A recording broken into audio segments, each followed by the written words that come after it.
Hi, I'm Marc from Bounce Marketing, and today I'm going to be walking you through a step-by-step guide tutorial on how to set up remarketing display campaigns for Google Ads. Okay, but first, if you're not familiar with what display campaigns for Google Ads are, display ads are those image ads or banner ads that you see on the sides or top or bottom of websites when you're browsing the internet. These campaign types are really great for driving upper funnel awareness or retargeting users who have previously interacted with your website, gone to your YouTube channel, or social pages to re-engage them and help them to convert in the future. So because of that, these display ads aren't meant to directly drive conversions. They're meant to help the user later convert through search or shopping or another channel. They basically remind the user, hey, remember me, remember my brand, remember that you went to your website? Don't forget, buy my thing. So because of that, the display campaign that we'll be setting up is strictly for retargeting users who have been to the website but did not convert, or been to a social channel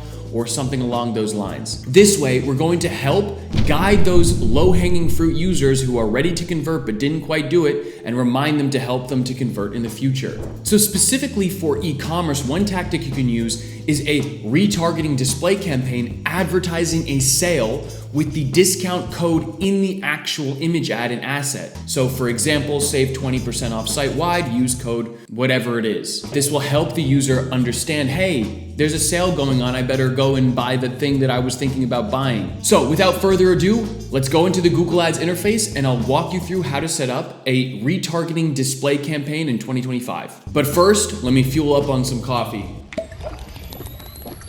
All right, let's get right into it. Okay, so the first thing we need to do is actually build the retargeting audiences that we want the display campaigns to target towards. So I'm under the assumption here that you have been running Google Ads for quite some time, because display campaigns are not the first campaign types that I would recommend you start with your Google Ads. Usually, as a general rule of thumb, you should start with search campaigns. So if this is your first Google Ads campaign, go to my YouTube channel and go to how to set up a search campaign before setting up this display campaign. So I'm assuming you've been running Google Ads, you have some audiences built, because that's definitely what you want to do first before running a display campaign. But let me walk you through how to set up your audiences that you want to target for your display campaigns. So first, go to Tools on the left, Shared Library Audience Manager. Okay, cool. Now go ahead and click this plus button. Go to Website Visitors. So call it Retargeting Non-Converters.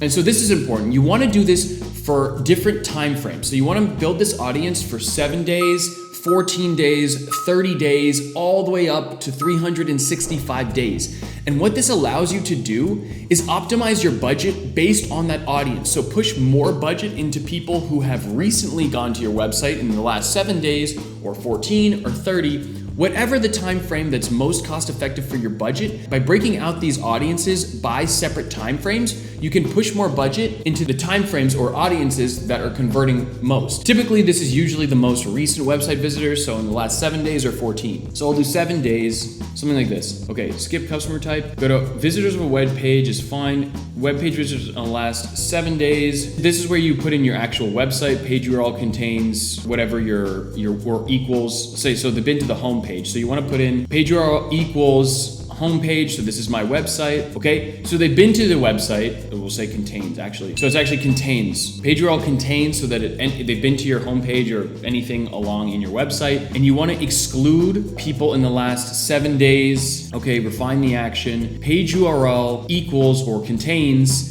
your thank you page or checkout page or whatever URL that loads when someone makes a purchase or fills out a form or does whatever it is that you want them to do. You want to put that URL here. So usually it's something like, /thank-u. Usually it's something along those lines, but whatever your thank you page URL that loads when someone checks out or fills out a form, as I mentioned, you want to make sure that's here so that it excludes those converters. It excludes the people who have converted, because you're only targeting people who have been to the website but did not convert, to catch that low-hanging fruit. Go ahead and create that audience, okay? And you want to do that exact same thing for 14 days, for 30 days and for 365 days. There's no difference, just the same thing, but timeframes. These audiences need at least 1,000 people. So we're under the assumption that we are running Google Ads and we have ads running to the website. Make sure that these audiences have 1,000 people first before setting it up. So go to campaigns and then hit this blue plus button, new campaign. I'm gonna go ahead and create a campaign without guidance.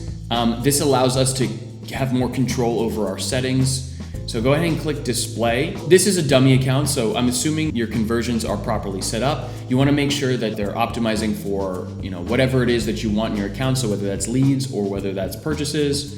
Go ahead and click continue. You wanna put your business's website in here. Okay, we'll call this please _ subscribe to my YouTube channel. Click continue. Okay, so I'm in the United States. Now in terms of locations, go ahead and select the location that you wanna target.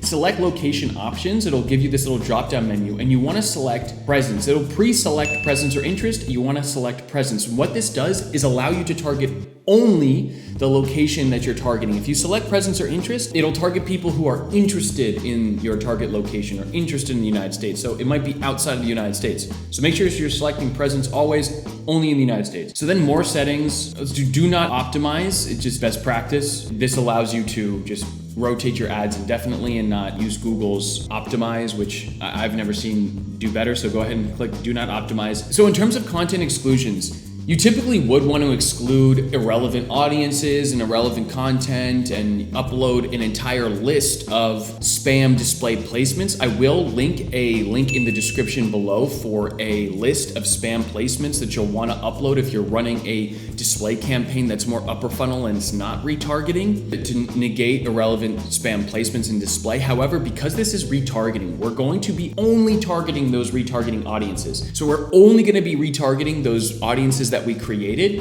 and maybe also YouTube channel visitors or social page visitors or things of the like in targeting mode. So this isn't exactly relevant for that, but if you were to do a upper funnel display campaign, you definitely want to make sure you're excluding things like sexually suggestive content and all of these potentially irrelevant placements. With that, we'll move forward into next. You want to set your daily budget. Let's just do $20. Here, your bidding strategy. So now I'm under the assumption that we have enough conversions in the account to run max conversions. However, if you are a lead gen based business and you're running display campaigns with max conversions, and especially if this isn't retargeting, it is very, very likely that running max conversions on a display upper funnel campaign will generate a lot of spam leads, which is not fun for anyone. I recommend, if you are going for not a retargeting campaign, use max clicks and just use it as a pure upper funnel campaign. But because this is a retargeting campaign, and I'm assuming potentially for an e-commerce business, you can run max conversions on your retargeting display campaign and even put a target ROAS if you understand your business's data and your historical campaign ROAS. So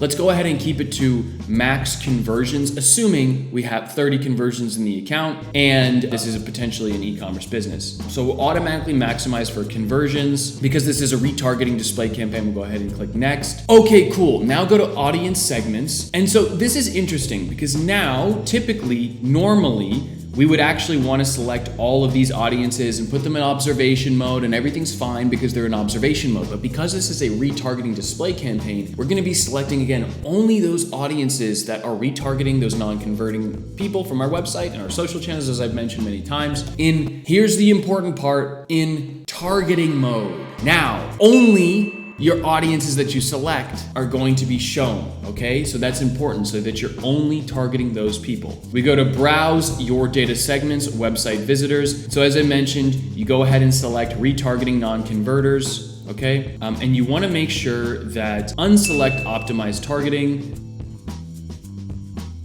Okay, so now it's time to set up your actual ad. So go ahead and put your URL here, your business name. We're gonna be doing responsive display ads. So those are the ad types that shift and change their size based on the placement that we're on. So whether on mobile, desktop, they shift and change their sizes based on that. So typically these are the campaign types that perform better over static display campaigns. So we'll go ahead with responsive. I'll leave a link in the description for the specs, the specifications that you'll need for your image ads to set them up. You want to go ahead and add all 15 images or as many images as you have. It's the more the merrier because they're responsive. They'll show based on which ones perform the best. So go ahead and fill all of this out. And if you do need help with how to write content and specifically ad copy for your Google Ads, I have a video. Go to my YouTube channel. You can watch that video for how to write ad copy in 2025. So we're going to want to go ahead and unselect these, and we'll go ahead and next. Okay, so now we can go ahead and publish the campaign. So something else we want to do that is a really cool hack is target specific website visitors of our competitors or people who have searched for our competitors' branded terms. So this allows our ads to show up when people are searching the internet. If they've been to our competitors' websites in the last 7 days, 14 days, whatever, or search for their branded terms on Google, our ads can show up. It's a little bit of a cheeky way to try to steal some of your competitors' sales. So how do we do this? Tools, Audience Manager. Now select Custom Segments, click this blue plus button. Okay, so we'll do competitors, okay? People who have searched for any of these terms, okay? So let's Google, we just search competitor 1, competitor 2, and all of your relevant competitors, okay? Then also click people who browse types of websites. Okay, so now we'll add a competitor's website. Whatever the website is, I'm just gonna do www.google.com. Google is not my competitor, but you get the idea. You just add them here. Okay, so you do that for all of your competitors and you click save. All right, now let's go back to our display campaign, okay? And we go scroll to audiences, then we click edit audience segments, go to your ad group, and make sure it's in targeting mode. Remember that, because this is where we want to only target these audiences because it's a retargeting display campaign. So as we see here, we have that retargeting non-converters audience, which we want that for 7 days, 14 days, 30 days, 365 days.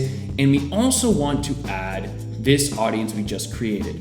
Go to Browse Custom Segments, okay? Then click Competitors, make sure it's in targeting mode, and add it. Okay, cool. So now if we click this little drop down arrow, we can see that we're targeting right now 2 audiences, which are our non-converter 7 days and the custom segment for targeting our competitors. Make sure they're in targeting mode as I mentioned, and then that is pretty much it. So that's it. That's how to set up a Google Ads retargeting display campaign in 2025. If you have any questions, please be sure to drop them down in the comments and I'll respond to any questions, any comment, I read them all. I'll also be sure to add all of the resources that you'll need to set up your display campaigns. So including your responsive display ads specifications. I'll also include a free Google Ads audit checklist if you want to go ahead and check it out and optimize your Google Ads account completely free. And I'll also leave a link in the description for a free Google Ads community. If you want to ask me any questions there, I'll be sure to answer any of your questions regarding Google Ads or how to set up a display retargeting campaign. As I mentioned before, if you want to know how to set up any other types of Google Ads campaigns, go check out my channel or click this video here. If you are brand new to Google Ads, I'd recommend starting with your search campaign. So go to my YouTube channel and check that video out. If you did like this video and it was helpful, please be sure to leave a like down below, subscribe to the channel, turn on post notifications, and I'll see you in the next video. Peace.